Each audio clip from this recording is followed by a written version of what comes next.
படைத்தவரே என்னை ஏற்றுக்கொண்டார். சிந்தப்பட்ட திரு ரத்தத்தால் பாவம் செய்யாத ஒரு மகனைப் போல பார்க்கின்றார் பரமபிதா. பாவம் செய்யாத ஒரு மகனைப் போல பார்க்கின்றார் பரமபிதா. ரத்தம் ஜெயம், ரத்தம் ஜெயம், இயேசு கிறிஸ்துவின் ரத்தம் ஜெயம். ரத்தம் ஜெயம், ரத்தம் ஜெயம், இயேசு கிறிஸ்துவின் ரத்தம் ஜெயம்.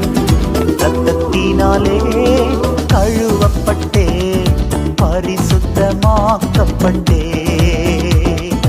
ரத்தத்தினாலே கழுவப்பட்டே பரிசுத்தமாக்கப்பட்டே.